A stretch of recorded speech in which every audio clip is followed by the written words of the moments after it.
Malam pecah. Darah menggenang di lantai beton, mengalir deras dari tubuh seorang penjaga yang terkapar dengan leher terkoyak. Suara alarm memekik di seluruh fasilitas, menggema di antara dinding-dinding baja yang dingin. Dani Kasdi berlari di lorong sempit, napasnya terengah-engah. Telapak tangannya tanpa sadar menyentuh jahitan dompet di sakunya, kebiasaan kecil yang selalu muncul saat kecemasan melanda.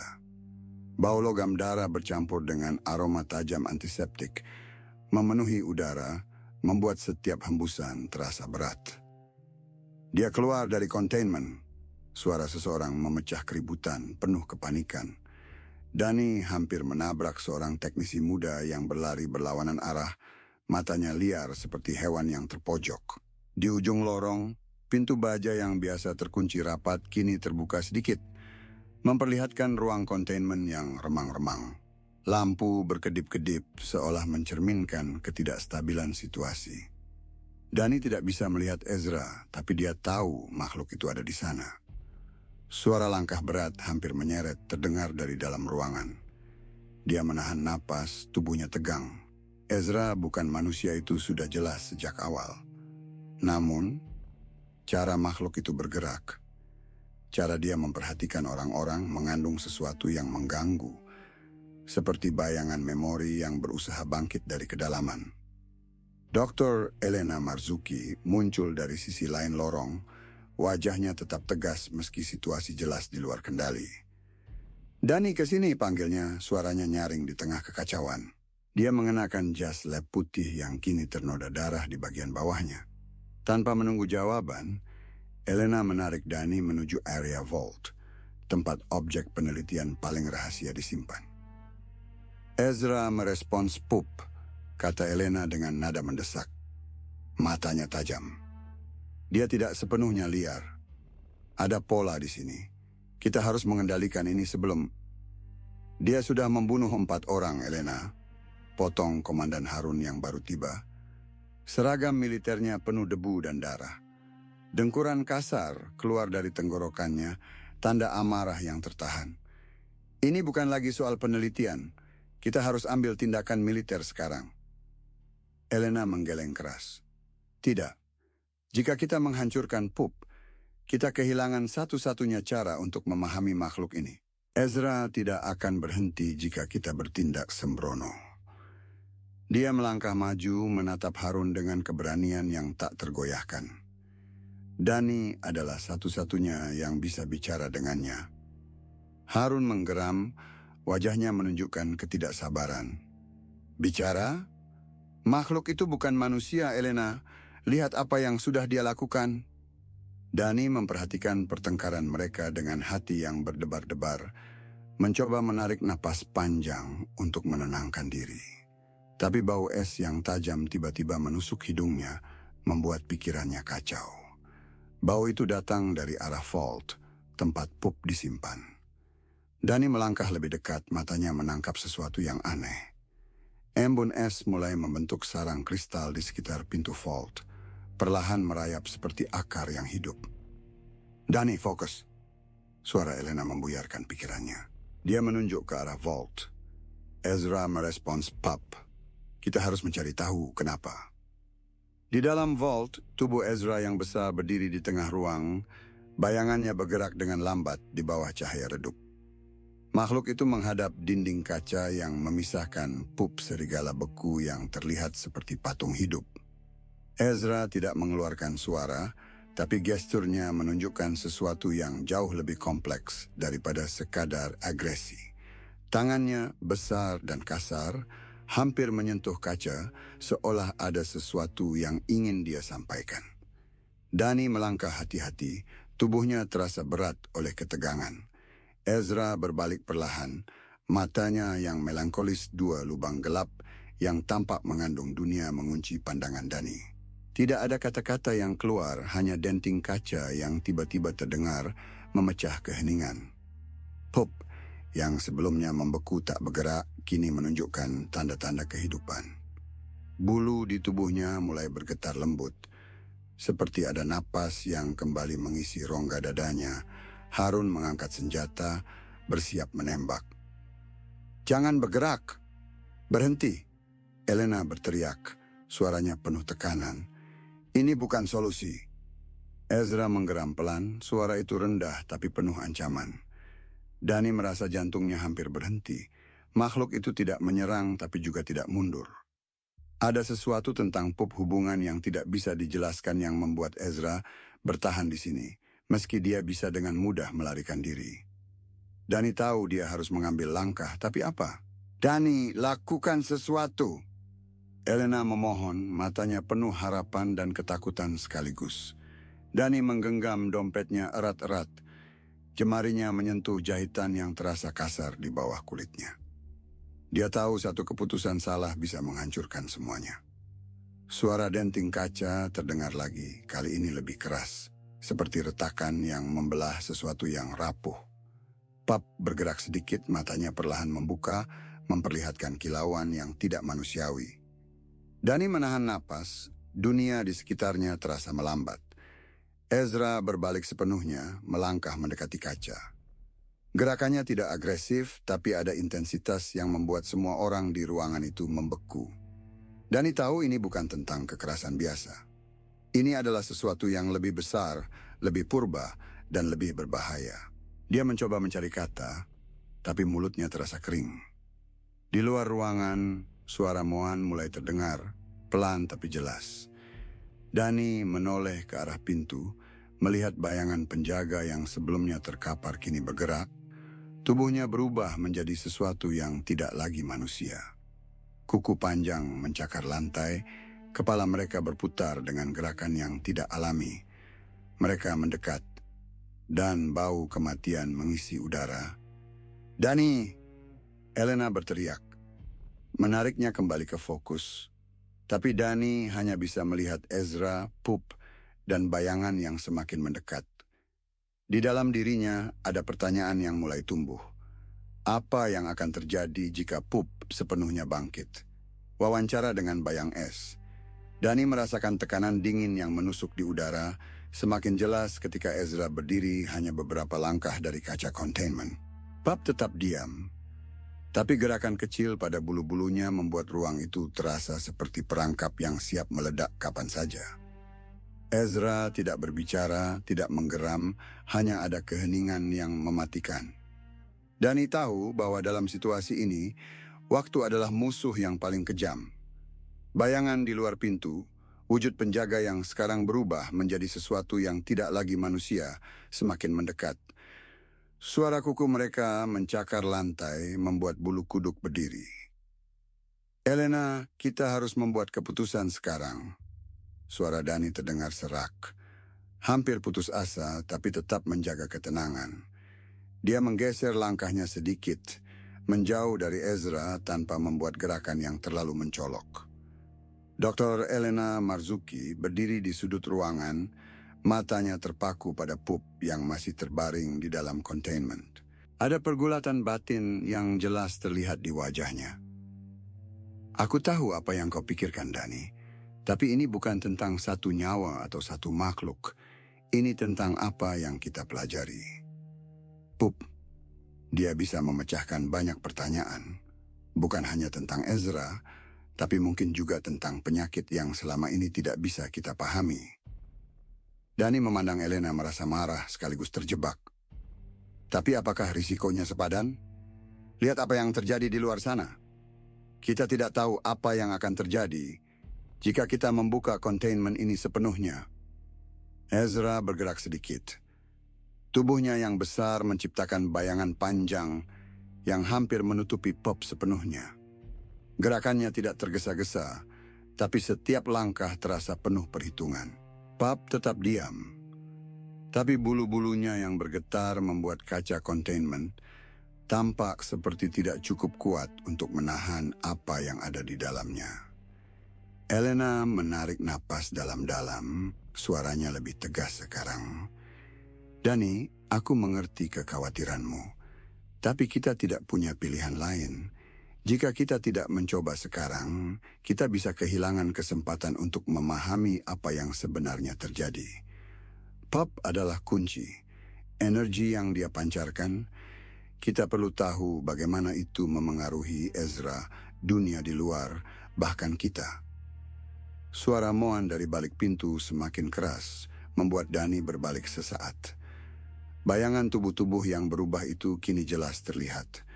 Kepala mereka berputar dengan gerakan yang tidak alami, mata mereka kosong, tapi penuh dengan niat membunuh.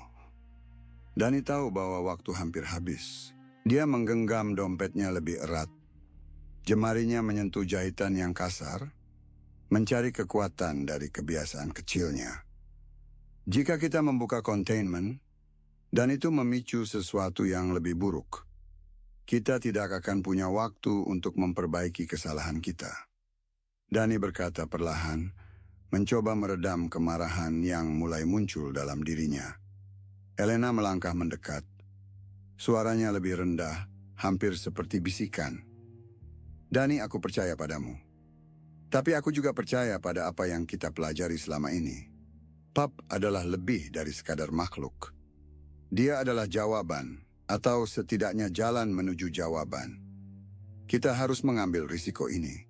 Ezra menggeram pelan, suaranya membuat semua orang di ruangan itu membeku. Elena mundur sedikit, tapi tetap berdiri tegak. Dani melihat Pup sekali lagi. Mata makhluk itu yang perlahan terbuka memperlihatkan kilauan yang tidak manusiawi. Ada sesuatu di dalamnya, bukan hanya kehidupan, tapi juga sesuatu yang purba. Sesuatu yang tidak bisa dijelaskan dengan kata-kata. Dani menarik napas dalam-dalam, mencoba menenangkan pikirannya. Elena, jika kita melakukannya, kita harus siap untuk menghadapi apapun yang terjadi. Jangan berharap ini akan berjalan mulus. Elena mengangguk. Matanya penuh dengan tekad, meski ada sedikit ketakutan yang terselip di sana. Aku tahu, aku sudah siap. Dani bergerak menuju panel kontrol. Setiap langkah terasa seperti membawa beban ribuan ton di pundaknya. Dia tahu keputusan ini bisa menghancurkan semuanya, tapi dia juga tahu bahwa tidak mengambil risiko berarti menyerah pada ketidakpastian yang lebih buruk. Jemarinya menyentuh tombol-tombol di panel, dan suara mekanis mulai bergema di ruangan itu. Kaca containment perlahan turun, membuka ruang di mana Pup berada. Saat kaca sepenuhnya turun, Pup bergerak. Gerakan kecil, hampir seperti refleks, tapi cukup untuk membuat semua orang di ruangan itu menahan napas. Ezra berdiri lebih dekat, matanya fokus pada Pup, seperti ada koneksi yang tidak terlihat di antara mereka. Udara di ruangan itu berubah, menjadi lebih berat, lebih dingin. Listrik berkedip-kedip, membuat bayangan Ezra dan Pup terlihat lebih menyeramkan. Dani mundur perlahan, matanya tidak pernah lepas dari Pup. Makhluk itu menarik napas, suara yang dalam dan berat. Seperti sesuatu yang kembali hidup setelah sekian lama mati. Elena melangkah maju, ingin melihat lebih dekat, tapi Dani menariknya kembali. Jangan terlalu dekat. Kita tidak tahu apa yang akan terjadi. Ezra tiba-tiba mengeluarkan suara yang lebih keras, seperti raungan yang penuh dengan emosi. Pup membuka matanya sepenuhnya, memperlihatkan kilauan yang memantulkan cahaya ruangan. Gerakan bulu-bulunya semakin nyata, seperti angin yang menggerakkan sesuatu yang sebelumnya beku. Suasana di ruangan itu menjadi lebih tegang, seperti ada sesuatu yang siap meledak kapan saja.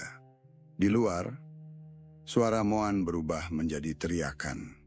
Dani menoleh ke arah pintu, melihat bayangan yang semakin mendekat. Tubuh-tubuh itu kini berada tepat di depan pintu, kuku mereka mencakar kayu dan logam, mencoba masuk. Dani tahu bahwa jika mereka berhasil, tidak ada yang akan selamat. Elena, kita harus bersiap. Ini belum selesai, Dani berkata.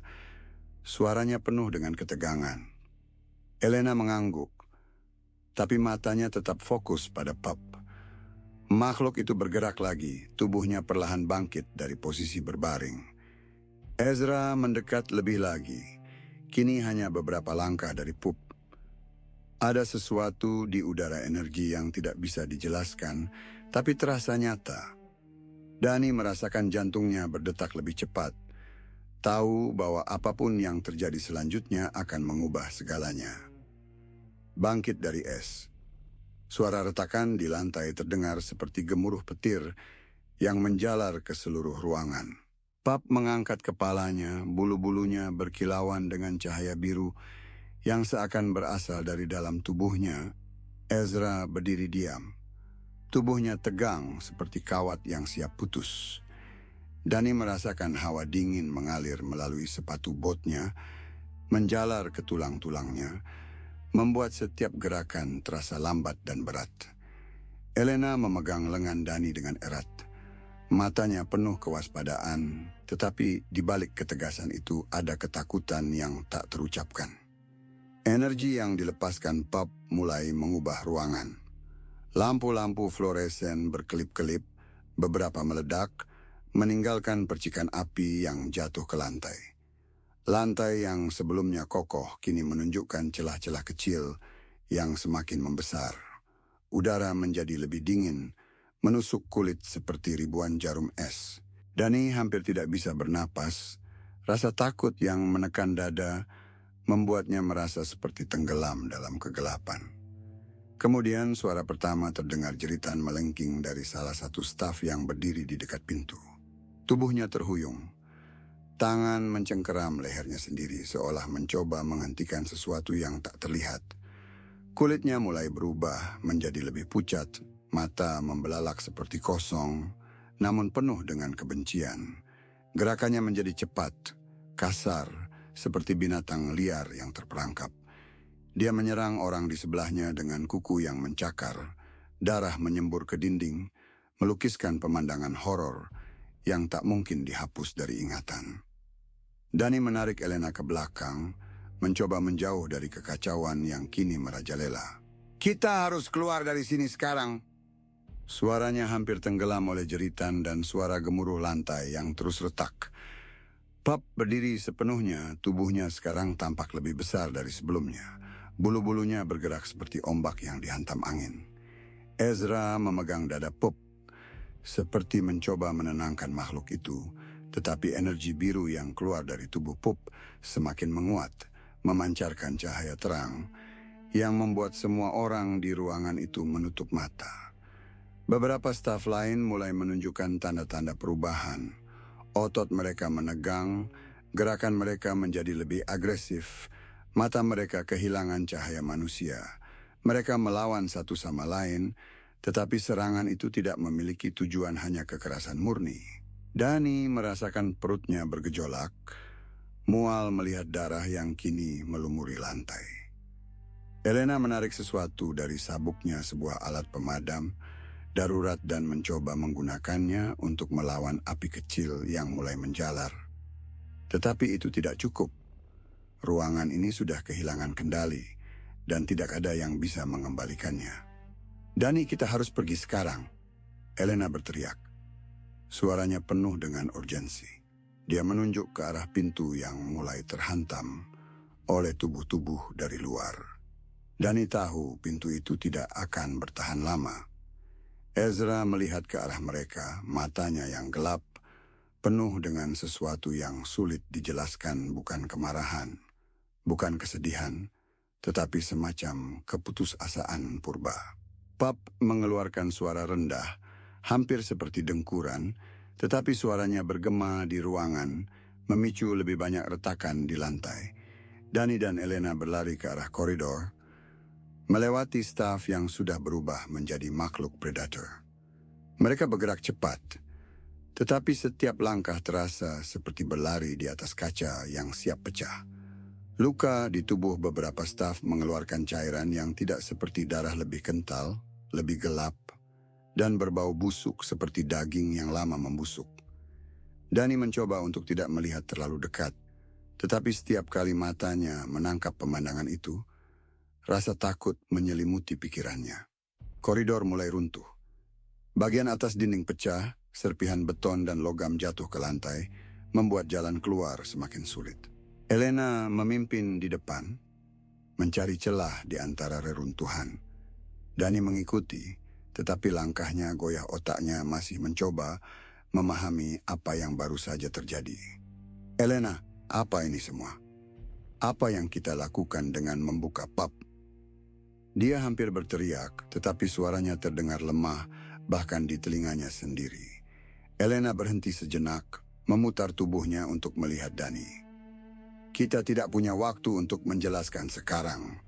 Kita harus keluar dari sini sebelum semuanya runtuh. Dia menarik Dani lagi, tetapi sebuah suara keras, seperti ledakan menghentikan mereka. Pub kini berada di koridor, tubuhnya mengeluarkan cahaya biru yang semakin kuat.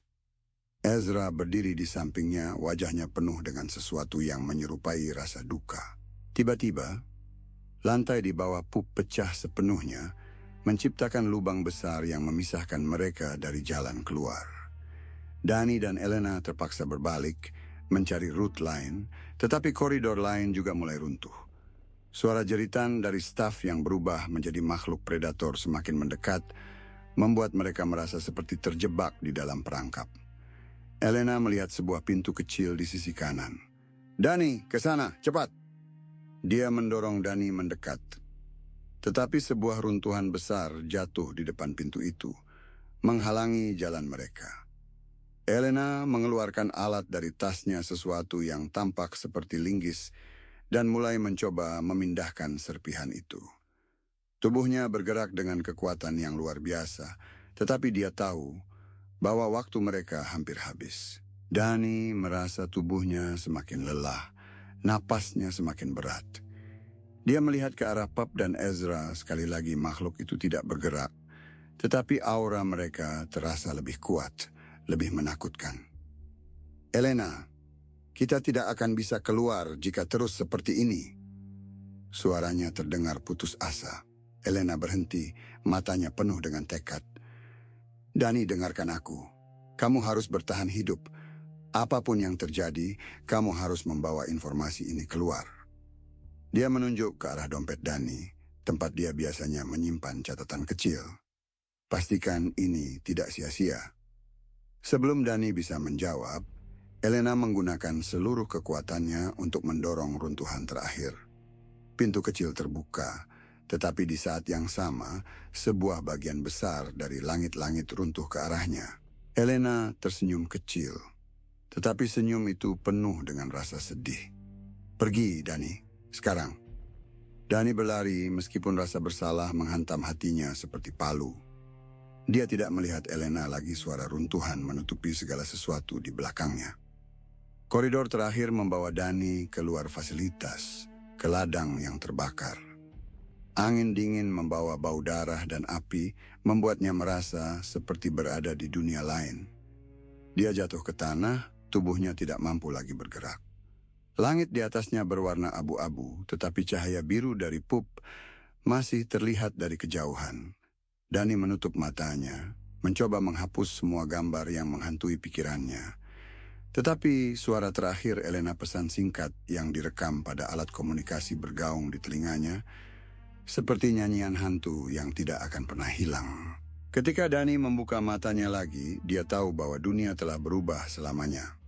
Ezra dan Pub hilang, tetapi energi yang mereka lepaskan kini merasuki segala sesuatu di sekitar. Ladang-ladang yang sebelumnya kosong kini menunjukkan tanda-tanda kehidupan yang tidak wajar. Tanaman bergerak, tanah berdenyut seperti napas.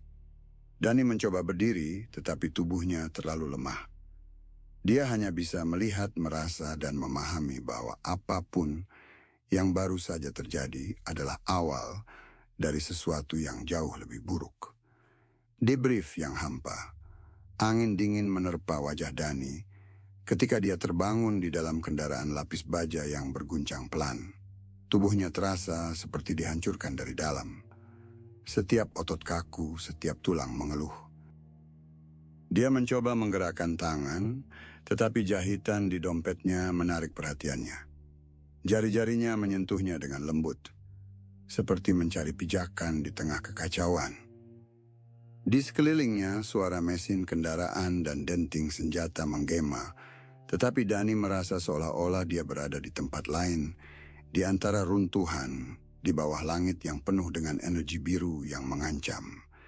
Komandan Harun duduk di depannya, matanya tajam seperti pisau. Wajahnya tidak menunjukkan empati atau rasa kasihan, hanya kalkulasi dingin. "Kau beruntung kami menemukanmu," katanya. Suaranya berat penuh otoritas. Tidak banyak yang keluar hidup-hidup dari fasilitas itu. Dani tidak menjawab. Dia hanya menatap lantai, mencoba mengatur napasnya. Bau antiseptik bercampur dengan aroma logam memenuhi udara di dalam kendaraan. Harun melanjutkan, "Kami akan membawamu ke kota untuk debrief. Ada beberapa hal yang perlu kau jelaskan." Kata-kata itu terdengar seperti ancaman yang dibungkus formalitas. Dani tahu betul bahwa debrief bukan sekadar laporan. Ini adalah sesi interogasi, metode untuk menggali informasi sekaligus menghapus jejak.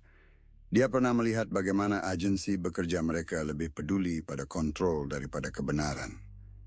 Ketika kendaraan berhenti di sebuah gedung berwarna abu-abu yang tampak seperti bunker modern, Dani dibawa ke ruangan sempit dengan meja logam dan kursi yang dingin.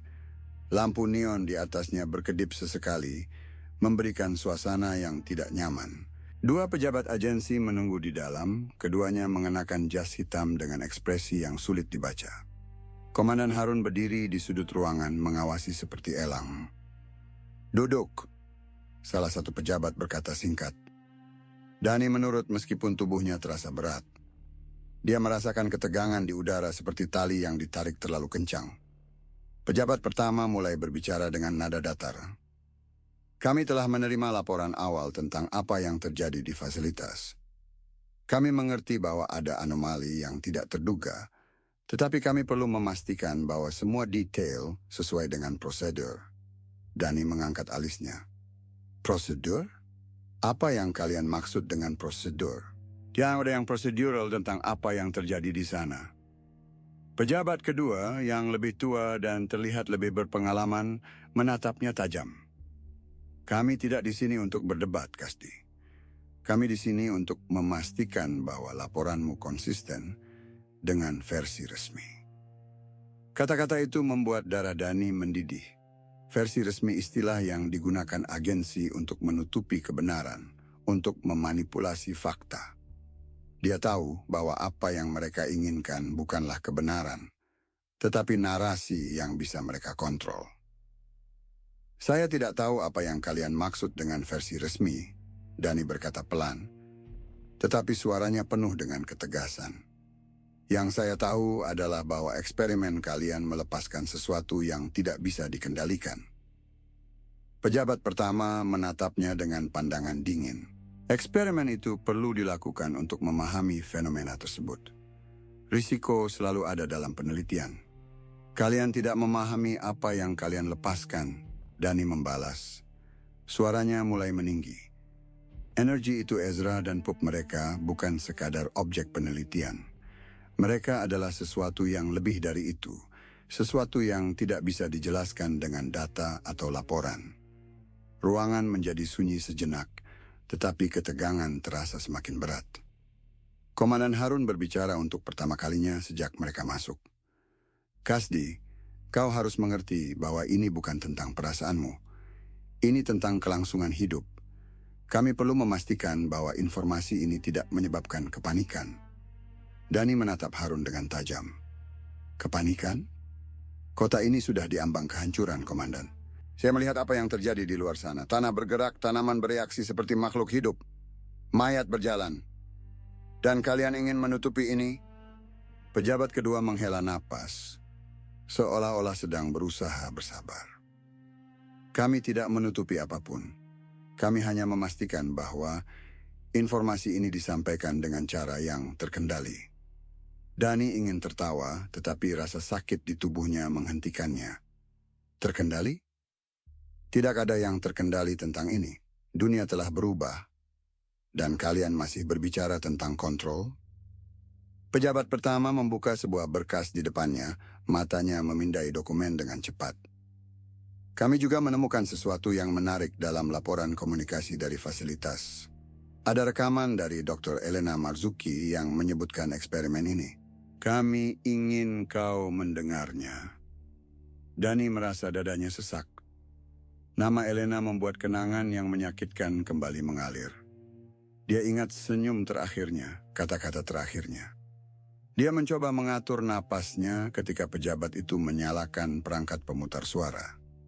Rekaman itu mulai berputar, suara Elena yang tegas namun penuh emosi memenuhi ruangan.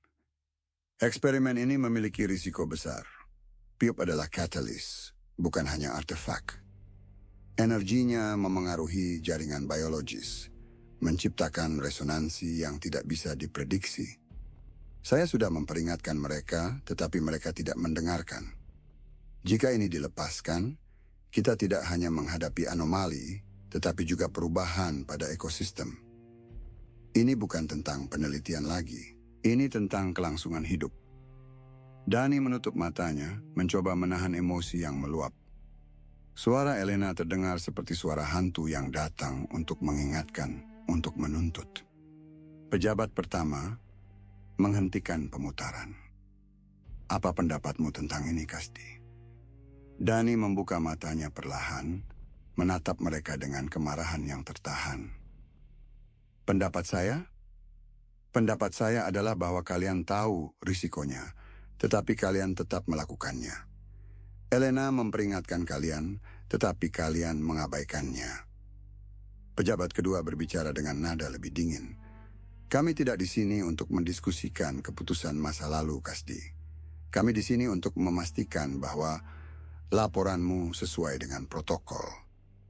Dani merasa seperti sedang diikat oleh rantai yang tak terlihat.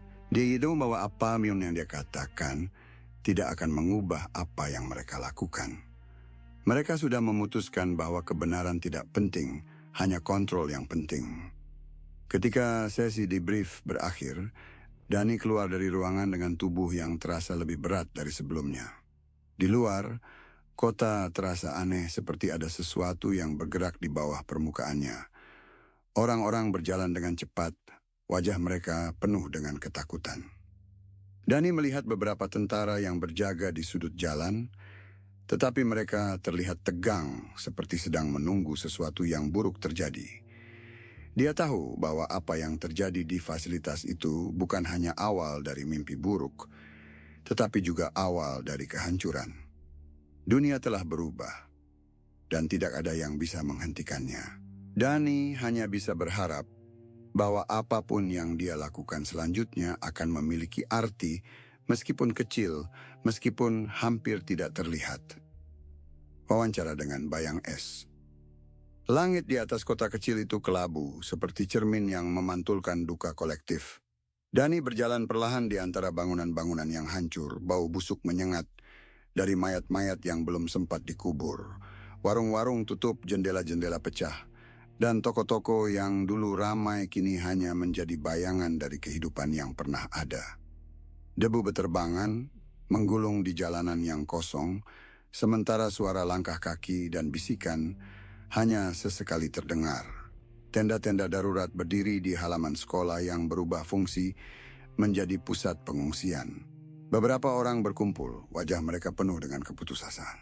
Anak-anak duduk diam, memeluk lutut mereka, mata mereka memandang kosong ke kejauhan. Dani melihat seorang perempuan muda dengan kerudung sederhana sedang membagikan air dari jerigen. Gerakannya cepat, namun penuh perhatian. Ambil ini, Bu. Minumlah sedikit demi sedikit. Kita harus hemat, kata perempuan itu dengan suara lembut namun tegas. Dani mengenalinya dari deskripsi yang pernah ia dengar. Siti Rahma. Ia mendekatinya, merasa bahwa keberadaan perempuan ini mungkin menjadi titik terang di tengah kehancuran. Rahma? Tanyanya pelan. Siti menoleh, matanya sedikit melebar sebelum akhirnya mengenali sosok Dani. Ya, saya Siti. Anda Dani, kan? Saya diberitahu tentang Anda. Dani mengangguk. Apa yang terjadi di sini? Siti menghela napas panjang. Tangannya sibuk merapikan kain yang menutupi luka seorang pria tua. Kota ini sudah kehilangan hampir segalanya. Taksi ambulans berhenti beroperasi, rumah sakit penuh, dan kami harus memilih siapa yang bisa masuk ke barak pengungsian. Banyak yang tidak punya tempat, apalagi harapan. Suara tangisan terdengar dari sudut tenda, seorang ibu memeluk anaknya yang demam. Siti langsung bangkit mengambil kotak kecil berisi obat-obatan seadanya. Ia berlutut di depan ibu itu mencoba menenangkan sambil memeriksa kondisi si anak. Dani memperhatikan bagaimana Siti bekerja dengan tenang, meskipun jelas bahwa situasi ini jauh dari terkendali. "Berapa banyak yang tersisa di sini?" tanyanya. Siti menggelengkan kepala. "Mungkin 200 orang. Sebagian sudah pergi ke desa-desa lain mencari tempat yang lebih aman. Tapi di sini kami bertahan dengan apa yang ada." Dani merasakan sesuatu yang berat di dadanya. Angka itu kecil, tapi beban yang mereka hadapi terasa tak terhingga. Sebelum ia sempat berbicara lagi, suara langkah berat dan perintah keras terdengar dari arah gerbang. Komandan Harun muncul, tubuhnya tegap, wajahnya keras seperti batu. Ia membawa senapan di bahunya, dan di belakangnya, beberapa pria berseragam mengikuti dengan ekspresi waspada. "Semua orang di sini sudah diperiksa, kan?" tanyanya dengan nada penuh otoritas. Siti berdiri, mencoba menjaga ketenangan, meskipun jelas ada ketegangan di udara. "Sudah, Komandan. Semua identitas sudah dicatat." Harun mengangguk, matanya menyapu kerumunan. "Bagus, kita tidak bisa mengambil risiko. Jika ada yang tidak terdaftar, mereka harus pergi." Dani maju, suaranya tegas meskipun ia tahu bahwa berhadapan dengan Harun bukan hal yang mudah. Tidak semua orang di sini punya dokumen. Banyak yang melarikan diri tanpa sempat membawa apa-apa. Harun menatapnya tajam, seolah mencoba menilai apakah Dani adalah ancaman atau sekutu. "Itu bukan urusan saya, Kasdi. Saya bertanggung jawab atas keamanan, bukan kenyamanan." Siti mencoba menengahi, suaranya tetap lembut meskipun ada kekuatan di baliknya. "Komandan, mereka hanya mencari tempat untuk bertahan hidup. Jika kita usir, mereka akan mati di luar sana." Harun menghela napas, jelas tidak ingin berlama-lama dalam diskusi ini. "Saya tidak punya cukup sumber daya untuk semua orang. Kita harus membuat pilihan. Yang lemah harus pergi." Dani merasakan kemarahan mendidih di dalam dirinya, tetapi ia tahu bahwa berdebat dengan Harun tidak akan mengubah apapun. Ia malah memutuskan untuk fokus pada apa yang bisa dilakukan. "Apa rencana kalian untuk bertahan di sini? Barikade? Pengumpulan sumber daya?" Harun tersenyum tipis, senyum yang lebih mirip ejekan daripada tanda persetujuan. "Kami sudah mulai membangun barikade di jalan masuk utama. Kayu dari rumah-rumah yang sudah hancur, besi dari bengkel, tapi itu tidak cukup. Kita butuh lebih banyak senjata, lebih banyak tenaga." Dani menoleh ke arah Siti mencari dukungan. "Apa yang bisa kita lakukan untuk membantu?" Siti berpikir sejenak sebelum menjawab. "Ada beberapa gudang di luar kota. Jika kita bisa mengambil persediaan dari sana, mungkin kita bisa bertahan sedikit lebih lama." Harun mengangkat alis. "Persediaan di luar kota? Itu wilayah yang belum aman. Banyak yang tidak kembali setelah mencoba pergi ke sana." Dani tidak mundur. "Kalau kita tidak mencoba, kita akan mati di sini." Harun menatapnya lama sebelum akhirnya mengangguk. "Baiklah, tapi saya tidak akan mengirim orang saya. Kalau kalian mau pergi, itu risiko kalian sendiri." Dani tahu bahwa ini adalah pilihan yang berbahaya, tetapi ia juga tahu bahwa tidak ada waktu untuk ragu. Ia menoleh ke arah Siti lagi, berharap bahwa semangat perempuan ini bisa menjadi penopang dalam misi yang akan datang. "Kita pergi malam ini," katanya. "Semua yang bisa membantu berkumpul di sini sebelum matahari terbenam." Siti mengangguk, matanya penuh dengan tekad. "Baik, saya akan mengumpulkan beberapa orang. Kita tidak punya banyak waktu." Saat mereka berpisah untuk mempersiapkan misi, Dani merasakan sesuatu yang asing di dalam dirinya. Harapan kecil, meskipun samar. Di tengah kehancuran ini, ada orang-orang seperti Siti yang tidak menyerah, yang terus berjuang meskipun segala sesuatu tampak tidak mungkin. Langit mulai gelap, dan bayangan malam menyelimuti desa kecil itu. Dani tahu bahwa apa yang mereka lakukan mungkin tidak akan cukup untuk menyelamatkan semua orang, Tetapi ia juga tahu bahwa setiap langkah kecil menuju kelangsungan hidup adalah sebuah kemenangan. Zona aman yang runtuh. Malam itu, Dani dan Siti berangkat bersama beberapa sukarelawan yang berhasil dikumpulkan. Mereka membawa apa yang tersisa, senjata seadanya, lampu senter, dan harapan yang terpaksa dipertahankan. Gudang di luar kota menjadi tujuan mereka, meski semua tahu risiko yang mengintai di setiap sudut jalan. Dani tetap diam sepanjang perjalanan, tangannya sesekali menyentuh jahitan dompet di sakunya, kebiasaan kecil yang tak bisa ia hilangkan saat cemas. Siti berjalan di sampingnya, berusaha menjaga semangat kelompok, meski ketegangan jelas terasa. Ketika mereka tiba di gudang, tempat itu tampak sunyi, terlalu sunyi. Lampu senter mereka menyorot pintu besar yang sebagian terbuka, meninggalkan celah gelap yang mengundang rasa takut. Dani mengangkat tangan memberi isyarat untuk berhenti. Kita harus hati-hati. Jangan masuk dulu sebelum kita pastikan aman. Siti mengangguk, lalu berbisik kepada salah satu sukarelawan untuk menjaga pintu belakang. Dani dan dua orang lainnya perlahan masuk melalui celah pintu utama. Langkah mereka terasa berat di lantai beton yang dingin.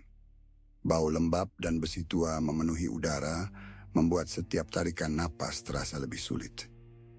Di dalam gudang mereka menemukan beberapa kotak persediaan yang masih utuh makanan kaleng, botol air, dan bahkan beberapa kotak amunisi. Dani merasa lega meskipun hanya sekejap. Bawa semua yang bisa kita bawa, katanya, suaranya tegas namun rendah. Mereka mulai mengisi tas dengan apa yang ada, bergerak cepat namun tetap waspada. Namun sebelum mereka selesai, suara dari ujung gudang membuat mereka berhenti. Langkah berat, disertai geraman pelan, terdengar semakin mendekat. Dani memutar tubuh, lampu senternya menyorot sosok yang muncul dari kegelapan. Kulitnya abu-abu, matanya kosong dan giginya berlumuran darah segar. Sebuah gerombolan yang terinfeksi mulai bermunculan. Jumlahnya lebih banyak dari yang mereka duga. Lari! Dani berteriak, mencoba menarik Siti yang berada terlalu dekat dengan pintu utama. Mereka berlari keluar meninggalkan kotak-kotak yang belum sempat dibawa. Di luar, kelompok mereka sudah mulai panik, berteriak sambil mencoba bertahan dari serangan gerombolan tersebut. Siti dengan cepat mengarahkan mereka kembali ke jalan menuju zona aman, tetapi Dani tahu bahwa mereka tidak akan bisa kembali tanpa kehilangan. Ketika mereka tiba di zona aman, keadaan di sana tidak lebih baik. Barikade yang dibangun dengan susah payah sudah mulai runtuh, dan gerombolan yang terinfeksi terus mendekat. Harun berdiri di tengah-tengah keramaian, meneriakkan perintah kepada para penjaga. Pertahankan garis depan, jangan biarkan mereka masuk. Namun, di saat yang sama, beberapa penjaga mulai meninggalkan pos mereka, berlari menuju keluarganya yang berada di dalam zona aman. Pengkhianatan ini memicu kekacauan. Harun berusaha mengejar mereka, tetapi jumlah yang terinfeksi terlalu banyak. Dani melihat bagaimana Harun mencoba mempertahankan kontrol atas situasi, tetapi usahanya sia-sia. Zona aman mulai runtuh. Satu persatu barikade hancur, dan orang-orang berlarian tanpa arah. Siti berusaha membantu anak-anak dan orang tua untuk melarikan diri, tetapi jumlah mereka terlalu banyak. Ia terengah-engah, matanya penuh air mata saat melihat seorang ibu jatuh di dekat pintu barikade yang roboh. Dani mencoba menariknya kembali, tetapi Siti menolak. "Aku tidak bisa meninggalkan mereka," katanya, suaranya pecah. "Kalau kau tetap di sini, kita semua akan mati." Dani membalas, mencoba mengendalikan situasi. Tapi ia tahu, di dalam hati, Siti benar. Mereka tidak bisa menyelamatkan semua orang, dan keputusan ini adalah beban yang terlalu berat. Harun, di sisi lain, mulai memutuskan kebijakan ekstrim. "Hanya mereka yang bisa bertahan yang kita bawa keluar," katanya keras. Suaranya mengalahkan suara gerombolan yang semakin mendekat. Beberapa orang menentangnya, tetapi Harun tidak ragu. Ia mengangkat senjatanya, memaksa orang-orang untuk mundur. "Jika kalian tidak mengikuti perintah, Kalian akan mati di sini. Ketegangan memuncak ketika salah satu penjaga menolak perintah Harun. Aku tidak akan meninggalkan keluargaku, katanya, sebelum berlari ke arah rumahnya yang berada di ujung zona aman. Harun menembaknya tanpa ragu. Peluru menembus dada pria itu, membuat semua orang terdiam. Dani merasa mual, tetapi ia tahu bahwa ini bukan saatnya untuk berdebat. Mereka harus segera keluar. Gerombolan yang terinfeksi akhirnya menerobos masuk, menghancurkan sisa-sisa barikade yang ada. Dani, Siti, dan beberapa orang lainnya berlari menuju jalan keluar yang masih terbuka. Harun memimpin kelompok kecil yang tersisa, tetapi wajahnya menunjukkan bahwa ia tahu zona aman ini sudah tidak bisa diselamatkan. Di luar zona aman, mereka berhenti sejenak untuk mengatur napas. Siti menatap Harun dengan penuh kemarahan. Apa yang kau lakukan tadi adalah pembunuhan. Kau tidak punya hak untuk memutuskan siapa yang hidup dan siapa yang mati. Harun menatapnya dingin. Kalau aku tidak melakukan itu, kita semua sudah mati sekarang. Ini bukan soal hak. Ini soal kelangsungan hidup. Dani mencoba menenangkan mereka, tetapi ketegangan sudah terlalu tinggi. Siti berbalik, meninggalkan Harun, dan mulai membantu orang-orang yang terluka. Dani merasa bahwa retakan dalam kelompok mereka semakin dalam, dan ia tidak tahu apakah mereka bisa bertahan lebih lama. Malam itu mereka berkemah di pinggir jalan, jauh dari zona aman yang sudah runtuh. Dani duduk sendirian. Tangannya kembali menyentuh jahitan dompetnya. Ia mencoba memproses apa yang terjadi, tetapi pikirannya terus dipenuhi dengan suara tembakan, jeritan, dan wajah-wajah yang hilang. Di kejauhan, suara gerombolan yang terinfeksi masih terdengar, mengingatkan mereka bahwa ancaman tidak pernah benar-benar pergi. Siti duduk di sebelahnya, diam untuk beberapa saat sebelum akhirnya berbicara. Kita tidak bisa terus seperti ini. Kalau kita tidak menemukan cara untuk menghentikan semua ini, kita hanya akan berlari sampai tidak ada tempat lagi untuk bersembunyi. Dani mengangguk, tetapi ia tidak tahu apa yang harus dilakukan. Dunia sudah terlalu rusak, dan setiap pilihan terasa seperti jalan buntu. Namun ketika ia menatap Siti, ia merasa bahwa harapan kecil itu masih ada, meskipun samar. Di tengah kehancuran, mungkin masih ada cara untuk bertahan. Jejak es. Pagi itu dingin dan penuh kabut. Seolah dunia mencoba menyembunyikan kehancuran yang terjadi di balik tirai abu-abu. Dani berjalan di depan dengan langkah pelan. Setiap gerakan terasa berat. Setelah malam penuh ketegangan, Siti mengikutinya, sesekali mengalihkan pandangan ke jalan yang rusak dan kendaraan-kendaraan terbengkalai di pinggirnya. Kelompok kecil mereka berusaha tetap diam, hanya suara langkah kaki dan napas yang terdengar. Dani berhenti di depan gedung tua perpustakaan kota. Bangunan itu tampak seperti sisa-sisa zaman yang lebih damai, dengan dinding berlumut dan jendela kaca yang sebagian besar sudah pecah. Papan nama yang terbuat dari kayu berukir terlihat miring, hampir jatuh. Namun tulisan perpustakaan arsip kota masih bisa terbaca. Ia menarik napas panjang sebelum melangkah masuk. Pintu tua berderit pelan saat didorong. Di dalam, perpustakaan itu gelap dan berdebu. Hanya sedikit cahaya yang masuk melalui celah-celah jendela. Rak-rak kayu tinggi berdiri berjajar, sebagian sudah roboh. Buku-buku berserakan di lantai seperti tubuh-tubuh tak bernyawa. Dani merasa ada sesuatu yang membeku di udara, bukan hanya dingin, tapi juga rasa takut yang tak terjelaskan. Siti berjalan di belakangnya, matanya waspada terhadap setiap sudut gelap. "Pan, engkau yakin tempat ini masih punya sesuatu yang berguna?" Tanyanya pelan, suaranya terdengar seperti bisikan di tengah keheningan. Dani mengangguk. Kalau ada petunjuk tentang apa yang terjadi di sini, atau tentang Ezra dan Pup, tempat ini mungkin satu-satunya yang bisa memberi kita jawaban. Mereka berjalan lebih dalam, melewati rak-rak yang penuh dengan debu dan aroma kayu lapuk. Di ujung lorong, mereka menemukan meja kecil dengan lampu minyak yang masih menyala. meskipun redup. Seorang pria tua duduk di belakang meja itu, wajahnya penuh dengan kerutan yang mengingatkan pada peta yang sudah usang. Matanya menyipit saat melihat mereka mendekat. "Siapa kalian?" tanyanya dengan suara serak, seperti seseorang yang jarang berbicara. Dani melangkah maju, mencoba menunjukkan sikap yang ramah. "Nama saya Dani, ini Siti. Kami mencari informasi tentang sejarah tempat ini, apa saja yang bisa membantu kami memahami apa yang terjadi." Pria tua itu mengamati mereka dengan tatapan tajam, seolah mencoba membaca niat mereka. Setelah beberapa detik yang terasa seperti selamanya, ia mengangguk pelan dan menggerakkan tangannya ke arah tumpukan dokumen di meja. "Ada banyak cerita di sini, tetapi tidak semuanya mudah untuk dipahami. Apa yang kalian cari?" Dani berpikir sejenak sebelum menjawab.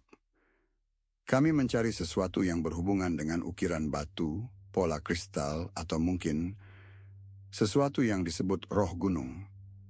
Pria itu tampak terkejut, matanya sedikit membesar sebelum kembali meredup. Ia menghela napas panjang, lalu mulai membongkar tumpukan dokumen di depannya. "Aku pernah mendengar tentang itu. Banyak orang dulu percaya bahwa gunung ini punya kekuatan yang tidak bisa dijelaskan. Mereka bilang ada sesuatu yang terkubur di bawah es, sesuatu yang lebih tua dari kita." Siti melangkah lebih dekat, rasa ingin tahu, mulai mengalahkan kewaspadaannya. "Apa maksudmu? Ada apa di bawah gunung itu?" Pria itu menggelengkan kepala. "Tidak ada yang tahu pasti. Tapi ada laporan dari tahun 30-an ketika mereka mulai membuka hutan untuk penebangan. Para pekerja menemukan ukiran batu dan jejak ritual di sekitar kamp mereka. Salah satu laporan mengatakan bahwa mereka menemukan seorang gadis kecil bisu dengan mata yang seolah melihat sesuatu yang tidak bisa kita lihat." Dani merasakan darahnya berdesir. Apa ada catatan tentang gadis itu atau tentang ukiran batu? Pria itu mengeluarkan map tua yang warnanya sudah memudar, lalu membukanya di depan mereka. Di dalamnya ada foto hitam putih seorang gadis kecil berdiri di depan ukiran batu besar. Batu itu penuh dengan pola-pola yang aneh, seperti sarang kristal yang berkilauan, meskipun hanya terlihat melalui foto. Gadis itu tampak tak bergerak, matanya kosong, tapi ada sesuatu tentang cara ia berdiri yang membuat Dani merasakan rasa tidak nyaman. "Gadis itu ditemukan tidak jauh dari kamp penebang," kata pria itu. Suaranya hampir seperti bisikan.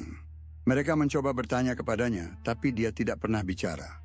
Hanya duduk di dekat batu itu, seperti sedang menunggu sesuatu. Siti mengamati foto itu dengan cermat. "Apa ada orang lain yang tahu tentang ini? Apa yang terjadi pada gadis itu?" Pria itu menggelengkan kepala lagi.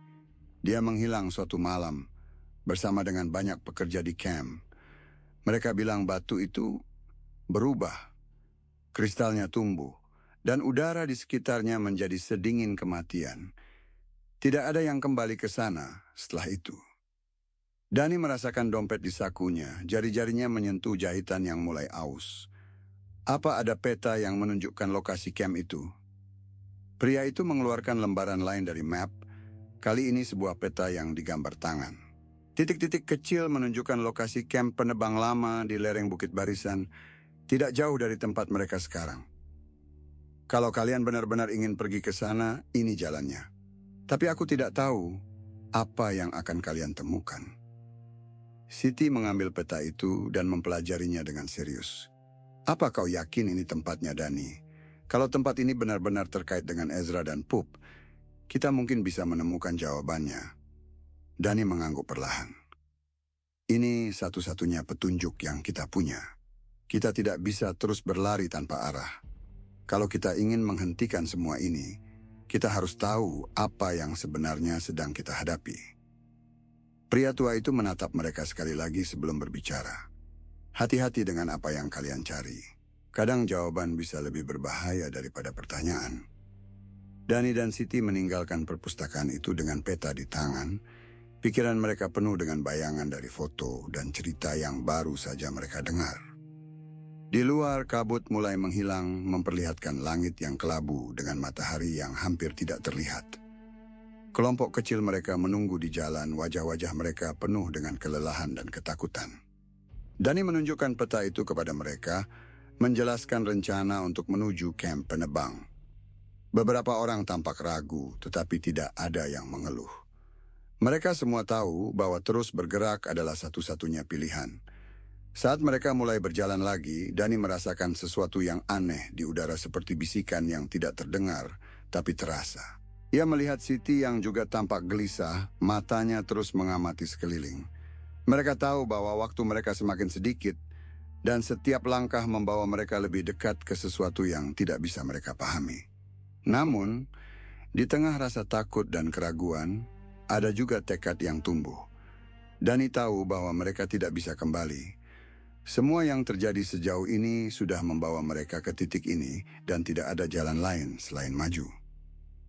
Kampung tanpa nama. Langkah mereka terasa berat saat menyusuri jalan setapak yang terjal, dikelilingi oleh pepohonan tinggi yang seakan menutup langit. Suara gemerisik dedaunan dan patahan ranting di bawah kaki menciptakan ritme yang tidak nyaman, seperti peringatan halus dari alam. Kabut tipis masih menggantung di udara, menyelimuti mereka dengan rasa dingin yang merayap hingga ke tulang. Dani berjalan di depan memegang peta yang kini kusut di tangannya. Siti berada tepat di belakangnya, sesekali melirik ke arah kelompok kecil yang mengikuti mereka. "Dani," bisik Siti. Suaranya nyaris tenggelam oleh desiran angin. "Aku merasa ada sesuatu yang mengawasi kita." Dani tidak menjawab, namun jemarinya menyentuh jahitan di dompetnya, kebiasaan yang selalu ia lakukan saat cemas. Ia tahu Siti tidak hanya membayangkan, karena ia sendiri merasakan hal yang sama, seperti ada mata yang mengintip dari balik pepohonan, mengikuti setiap gerakan mereka. Setelah beberapa jam berjalan, mereka akhirnya tiba di kamp penebang yang ditunjukkan di peta. Tempat itu tidak lagi menyerupai kamp hanya puing-puing kayu dan besi yang berserakan, bangunan-bangunan yang setengah runtuh, serta jejak kehancuran yang membeku di waktu. Bau lembab dan tanah basah bercampur dengan aroma samar yang lebih tajam, seperti daging yang membusuk. Siti melangkah lebih dekat ke sebuah pondok kecil yang hampir roboh. Pintu kayunya bergoyang-goyang dengan suara mengerikan setiap kali angin bertiup. "Sepertinya tidak ada apa-apa di sini," katanya. Meski nada suaranya penuh keraguan. Dani mendekati sebuah batu besar di tengah kamp, yang terlihat berbeda dari sisa-sisa lainnya. Batu itu berdiri tegak, permukaannya dipenuhi ukiran-ukiran aneh berbentuk pola kristal. Ukiran itu memantulkan cahaya lemah dari matahari yang nyaris tenggelam, menciptakan kilauan yang mengganggu. Dani berlutut mengusap permukaan batu dengan hati-hati. "Siti, lihat ini," panggilnya. Siti mendekat, matanya membesar saat melihat ukiran tersebut. Sepertinya ini bukan buatan manusia biasa. Pola ini terlalu rumit, seperti sesuatu yang tidak dari dunia ini. Dani mengangguk. Ia merasakan sesuatu yang aneh saat menyentuh batu itu, seperti getaran halus yang mengalir melalui kulitnya. Ia mencoba menenangkan diri, namun perasaan tidak nyaman itu semakin kuat. "Dani, kau harus melihat ini," seru salah satu anggota kelompok mereka, seorang pria muda bernama Arif, yang berdiri di depan sebuah bangunan yang lebih besar. Dani dan Siti bergegas ke arahnya. Di dalam bangunan itu, mereka menemukan sesuatu yang membuat napas mereka terhenti. Dinding penuh dengan foto-foto lama, sebagian besar sudah memudar, namun beberapa masih cukup jelas untuk dikenali. Salah satu foto menunjukkan seorang gadis kecil dengan rambut panjang, matanya menatap kamera dengan ekspresi hening. Di sebelahnya, sebuah makhluk besar berbulu berdiri, terlihat seperti serigala, namun lebih besar, lebih asing. "Pop," bisik Siti, suaranya bergetar. Dani memandang foto itu dengan perasaan campur aduk. Gadis kecil itu tampak begitu tenang, bahkan saat berdiri di dekat makhluk yang seharusnya menakutkan. Ada hubungan yang jelas antara mereka, sesuatu yang tidak bisa dijelaskan dengan logika. Kita harus mencari lebih banyak, kata Dani akhirnya, meski ia tahu waktu mereka sangat terbatas. Mereka mulai menggeledah bangunan itu, menemukan lebih banyak foto dan catatan yang menunjukkan interaksi antara manusia dengan makhluk seperti Pup. Beberapa catatan bahkan menggambarkan ritual yang dilakukan di sekitar batu besar di tengah camp. Dani membaca salah satu catatan dengan hati-hati, mencoba memahami arti dari simbol-simbol yang digambarkan. Sepertinya mereka melakukan semacam upacara penghormatan, katanya kepada Siti. Mungkin inilah yang membuat makhluk seperti Pup tetap tenang. Namun sebelum mereka bisa mendiskusikan lebih jauh, suara gemerisik dari luar membuat mereka semua terdiam. Dani, bisik Siti, menahan napas. Ada sesuatu di luar. Suara itu semakin dekat diikuti dengan langkah kaki yang menyeret. Dani mengintip dari jendela yang pecah, dan apa yang dilihatnya membuat darahnya membeku. Mayat berjalan, dengan kulit yang membusuk dan mata yang kosong, bergerak menuju bangunan mereka. "Cepat, kita harus keluar dari sini," teriak Dani. Mereka berlari keluar, mencoba menghindari mayat-mayat yang semakin mendekat. Siti hampir jatuh saat salah satu mayat mencoba meraih kakinya, namun Dani menariknya dengan cepat. Kelompok mereka berhamburan, berusaha melawan atau melarikan diri, namun jumlah mayat itu terus bertambah. Dani merasakan panik yang luar biasa, namun ia tahu bahwa mereka tidak bisa melawan semuanya. "Ke arah batu, kita harus mencari perlindungan di sana." Mereka berlari menuju batu besar di tengah camp, namun saat mereka sampai di sana, salah satu anggota kelompok mereka sudah terjebak. Mayat-mayat itu merobek tubuhnya tanpa ampun, menimbulkan jeritan yang memecah malam. Siti berlutut di depan batu, mencoba membaca simbol-simbol yang terukir di sana. "Dani, aku pikir ini bisa membantu, tapi aku tidak tahu bagaimana caranya." Dani melihat ke sekeliling, mencoba mencari sesuatu yang bisa digunakan. Ia meraih sebuah tongkat kayu dan mulai memukul mayat-mayat yang mendekat, namun itu hanya memperlambat mereka. "Cepat, Siti, kita tidak punya banyak waktu." Siti mulai menggumamkan doa-doa pendek, suaranya gemetar namun penuh harapan. Batu itu mulai berkilauan lebih terang, menciptakan cahaya yang memantulkan pola kristal di tanah. Mayat-mayat itu tampak terganggu oleh cahaya tersebut. Beberapa dari mereka bahkan mundur. Dani merasa ada harapan, namun ia tahu bahwa mereka tidak bisa bertahan lama. "Kita harus pergi dari sini. Batu ini mungkin bisa melindungi kita untuk sementara, tapi mereka akan kembali." Siti mengangguk, matanya penuh dengan air mata. Mereka mulai bergerak lagi, meninggalkan camp yang kini penuh dengan mayat berjalan. Dani menoleh sekali lagi, melihat batu yang masih bersinar di tengah kegelapan, seolah memberikan peringatan terakhir. Saat mereka akhirnya kembali ke jalan setapak, Dani menyadari betapa tipis batas antara hidup dan mati. Ia menyentuh jahitan di dompetnya, mencoba menenangkan dirinya, namun rasa bersalah dan ketakutan terus menghantuinya. Siti berjalan di sampingnya, wajahnya penuh dengan kelelahan. "Dani, apa yang sebenarnya kita hadapi?" Dani tidak menjawab, karena ia tahu bahwa jawaban itu mungkin lebih berbahaya daripada pertanyaan. Mereka terus berjalan, kabut mulai menyelimuti mereka lagi, seolah menutup dunia di belakang mereka. Pembalasan dan pilihan. Kabut yang tebal mengelilingi mereka, dingin merayap ke tulang seiring langkah yang makin berat. Dani memimpin di depan, tongkat kayu yang sudah berdarah di tangannya kini terasa lebih seperti beban daripada perlindungan. Siti berjalan di belakangnya, napasnya terengah. Tangan gemetar menggenggam salinan simbol-simbol dari batu di camp tadi. Mereka tahu waktu mereka semakin sempit, mayat-mayat itu tidak akan berhenti memburu. Komandan Harun muncul dari sisi kiri, wajahnya keras seperti batu tapi matanya menyiratkan sesuatu yang lebih gelap, ketegangan yang merobek dirinya dari dalam. Ia membawa senapan peluru terbatas yang tersisa di rompi taktisnya kini seperti nyawa cadangan yang terus dihitung. Kita tidak bisa terus berjalan begini. Kawah ada di depan, tapi kita butuh rencana. Kalau tidak, kita semua mati. Dani menoleh dengan wajah yang sama tegangnya. Apa rencana yang kau pikirkan? Semua ini sudah di luar kendali kita. Ezra tidak seperti makhluk lain. Ia berpikir. Ia memilih. Harun membalas dengan suara tajam. Itulah kenapa kita harus memaksanya. Tidak ada pilihan lain. Kita pancing dia ke kawah. Kalau pup yang dia mau, kita gunakan itu. Tapi kita pastikan dia tidak keluar hidup-hidup.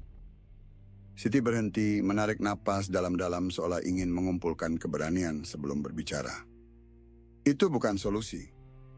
Kalau kita menghancurkan pub, kita tidak tahu efeknya. Batu tadi, simbol-simbol itu, mungkin ada cara lain. Kita harus mencoba. Harun tertawa kecil, suara pahitnya menggema di antara kabut. Cara lain, doa-doa, batu yang bersinar. Ini bukan cerita rakyat. Ini perang, Siti. Kalau kau tidak siap membuat keputusan sulit, kau lebih baik mundur. Siti terdiam, tapi matanya menatap Harun dengan keberanian yang tak terduga. Aku tidak mundur, tapi aku tidak akan membunuh sesuatu tanpa memahami akibatnya. Dani, kau tahu ini bukan hanya soal bertahan hidup. Ada sesuatu yang lebih dalam di sini. Dani merasa dadanya sesak.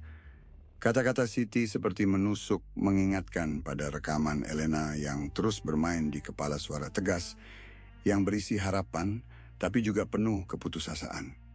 Batu itu, simbolnya, kita tidak tahu apakah itu solusi atau jebakan, tapi kita juga tidak punya waktu untuk eksperimen. Ezra muncul dari kabut, tubuhnya tinggi, gerakannya seperti bayangan yang mengalir di antara pohon-pohon yang basah. Pap berada di dekatnya, diam seperti patung es, tapi aura yang mengelilinginya sangat nyata, hampir seperti tekanan di udara yang membuat napas mereka tertahan. Ezra berhenti beberapa langkah dari mereka, matanya yang gelap memandang langsung ke Dani. Ada sesuatu di sana, kesedihan yang dalam, tapi juga ancaman yang tak terbantahkan. Dani melangkah maju meski lututnya bergetar. Ezra, kau tahu apa yang terjadi. Kau tahu apa yang akan terjadi kalau kita tidak menghentikan ini. Ezra tidak menjawab dengan kata-kata, tapi gerak tubuhnya berbicara. Ia menunduk sedikit, seolah mendengar sesuatu yang hanya ia pahami. Pop mendengkur pelan dan kilatan memori melintas di mata Ezra. Dani bisa melihatnya potongan-potongan masa lalu yang tidak pernah ia mengerti sepenuhnya. Desa yang terbakar, anak-anak yang menangis, dan wajah-wajah yang hilang di bawah salju. Harun melangkah ke depan dengan senapan terangkat, tapi Dani mengangkat tangan, menghentikannya. Tidak, dia tidak akan menyerang kalau kita tidak memulai. Ezra bukan seperti zombie lain, dia punya tujuan. Harun menggeram, tapi menurunkan senapannya. Tujuan atau tidak, kalau dia mengancam kita, aku tidak akan ragu. Siti mendekat ke Dani, bisiknya pelan tapi penuh tekanan. Dani, simbol di batu itu, mereka seperti peta. Tapi aku tidak tahu bagaimana cara membacanya. Mungkin kita bisa mencoba ritual penghormatan seperti yang dilakukan orang-orang dulu di tempat ini. Dani mengangguk pelan meski keraguan masih menguasai pikirannya. Ritual, penghormatan. Bagaimana bisa hal-hal kuno melawan sesuatu yang begitu modern dan mematikan? Tapi ia tahu mereka tidak punya pilihan lain. Kita coba. Kalau ritual ini gagal, kita lakukan apa yang Harun katakan. Harun mendengus tapi tidak membantah. Ia tahu bahwa mereka semua berada di ujung kehancuran. Siti mulai menggumamkan doa-doa pendek lagi. Suaranya bergetar tapi tetap terdengar jelas di antara kabut. Batu-batu di tanah mulai berkilauan, pola kristal perlahan muncul di permukaan kawah. Ezra memperhatikan, matanya menyipit seolah ia mengingat sesuatu yang jauh di masa lalu. Dani merasakan ketegangan yang luar biasa. Ia tahu bahwa ini adalah detik-detik terakhir mereka. Jika ritual ini gagal, maka mereka semua akan hancur tidak hanya oleh Ezra, tapi juga oleh apa yang mungkin terjadi setelahnya. Ia menyentuh jahitan di dompetnya, mencoba menenangkan dirinya, tapi rasa bersalah dan ketakutan terus menghantuinya. Kilauan di batu semakin terang, tapi Ezra tidak bergerak. Pup mulai mengeluarkan suara-suara aneh, seperti dengkuran yang terfragmentasi. Dani menyadari bahwa ritual ini tidak akan berhasil. Cahaya itu tidak cukup kuat untuk menghentikan sesuatu yang sudah berakar dalam memori purba Ezra. "Siti, hentikan," kata Dani dengan suara putus asa. "Ini tidak akan berhasil." Siti berhenti, tapi air mata mengalir di wajahnya. "Lalu apa yang harus kita lakukan, Dani? Apa yang kau pilih?" Dani melihat ke arah Pup, tubuhnya yang beku seperti simbol dari sesuatu yang tidak pernah bisa ia pahami. Ia tahu bahwa satu-satunya cara untuk menghentikan Ezra adalah dengan mengambil risiko besar. Kita pecahkan es. Kita hancurkan sebagian, cukup untuk menghentikan resonansi. Harun mengangkat senapan lagi, kali ini dengan tekad yang tak tergoyahkan. "Kalau itu yang kau pilih, aku akan mendukungmu. Tapi kita harus cepat." Dani melangkah ke batu besar di tengah kawah, mengambil tongkat kayu di tangannya. Ia tahu bahwa ini adalah keputusan yang tidak bisa dibatalkan. Dengan satu pukulan keras, ia memecahkan permukaan es di sekitar Pup. Suara retakan menggema di seluruh kawah, diikuti oleh ledakan energi yang begitu kuat hingga mereka semua terjatuh. Ezra mengeluarkan suara melengking yang tidak manusiawi, tubuhnya bergerak liar seperti makhluk yang sedang dilukai. Cahaya di kawah berubah menjadi gelap, memancarkan bayangan yang bergerak seperti riak air. Dani merasa tubuhnya ditarik oleh sesuatu, tapi ia tidak tahu apa yang sedang terjadi. Saat semuanya akhirnya tenang, Dani melihat ke sekeliling. Kawah itu masih ada, tapi batu-batunya telah berubah. Ezra berdiri di tengah, tubuhnya terlihat lemah, tapi matanya masih memancarkan ancaman. Pup tidak lagi berkilau, tapi sesuatu di dalamnya terasa berbeda, hampir seperti kehidupan. Dani tahu bahwa mereka telah memicu sesuatu yang jauh lebih besar daripada yang mereka bayangkan.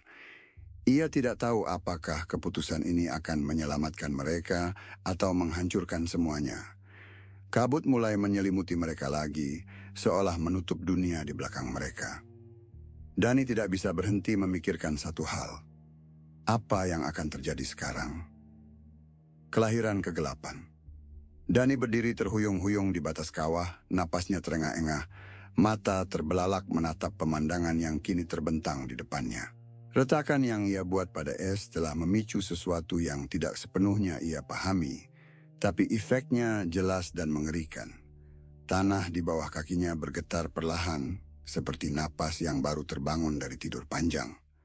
Kabut yang menyelimuti mereka tidak lagi tenang.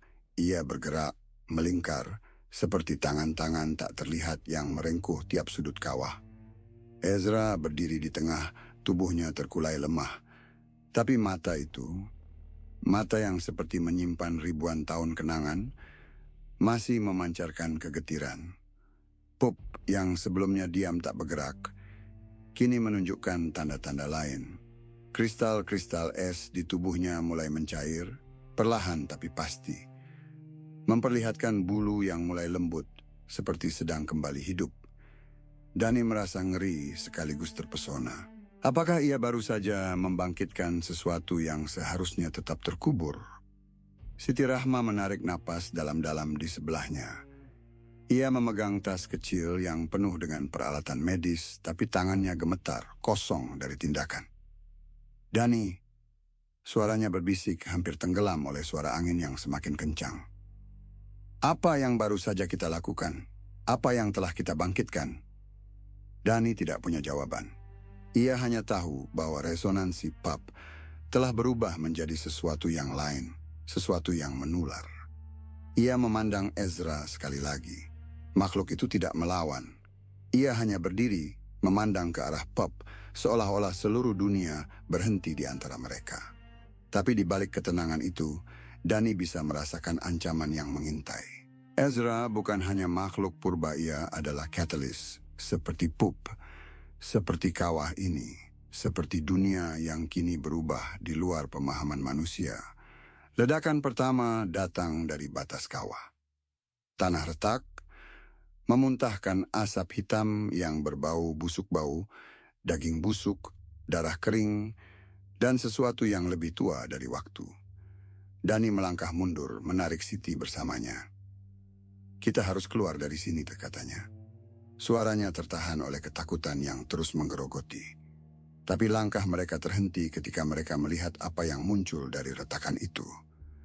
Tangan dengan kulit yang abu-abu, penuh luka dan robekan, keluar perlahan dari dalam tanah. Satu tangan, lalu dua, lalu puluhan. Dani tidak bisa berhenti menatap, bahkan ketika tubuh-tubuh yang membusuk mulai merangkak keluar, mengeluarkan suara-suara basah yang bergema di seluruh kawah. Itu bukan hanya mayat, bukan hanya zombie, mereka adalah sesuatu yang lebih buruk.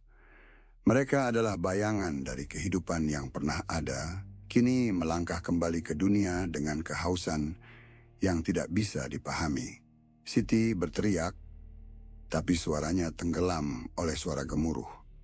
Ezra menatap tubuh-tubuh itu dengan ekspresi yang sulit dijelaskan, bukan ketakutan, bukan kebencian, tapi sesuatu yang menyerupai rasa lega. Pop yang kini bergerak perlahan, mengeluarkan suara geraman rendah, seolah sedang memanggil makhluk-makhluk itu. Dani merasa seperti terjebak dalam mimpi buruk yang tidak pernah berakhir. Nawa keputusan yang ia buat telah memicu sesuatu yang jauh lebih besar daripada dirinya sendiri. Harun, yang sebelumnya berdiri di belakang mereka dengan senapan terangkat, kini maju ke depan. "Kita harus menghancurkan mereka," katanya dengan suara keras, penuh determinasi. "Ini bukan lagi tentang Ezra atau Pop, ini tentang kita semua." Dani ingin mengatakan sesuatu, tapi ia tidak bisa. Ia hanya bisa berdiri di sana, menyaksikan ketika Harun mulai menembak, peluru-peluru menghantam tubuh-tubuh yang bangkit dari tanah. Tapi itu tidak cukup. Untuk setiap mayat yang jatuh, dua lagi muncul dari retakan lain. Kawah itu menjadi medan perang, tapi Dani tahu bahwa mereka tidak bisa menang. Ini bukan pertempuran yang bisa dimenangkan dengan senjata. Ini adalah sesuatu yang lebih dalam. Sesuatu yang telah tumbuh di akar dunia sejak lama. Mereka akhirnya melarikan diri, meninggalkan kawah dengan tubuh yang lelah dan pikiran yang hancur. Dani memandang ke belakang untuk terakhir kalinya sebelum mereka mencapai kendaraan. Ezra tetap berdiri di sana, di tengah kawah, dikelilingi oleh makhluk-makhluk yang terus bangkit. Pop berjalan ke arahnya, tubuhnya yang kini sepenuhnya hidup bersinar dengan cahaya yang aneh. Ezra membungkuk, menyentuh kepala Pop dengan tangan yang besar dan kasar. Itu adalah momen yang hampir terasa damai, tapi Dani tahu bahwa itu hanyalah awal dari sesuatu yang lebih gelap. Di perjalanan kembali, mereka melihat dampak dari apa yang telah terjadi. Kota-kota yang dulu berdiri kokoh kini runtuh. Jalan-jalan penuh dengan tubuh-tubuh yang berjalan tanpa tujuan. Mata mereka kosong tapi penuh dengan kehendak yang tidak bisa dihentikan. Dani memegang jahitan dompetnya dengan erat. Mencoba menenangkan diri, tapi itu tidak membantu.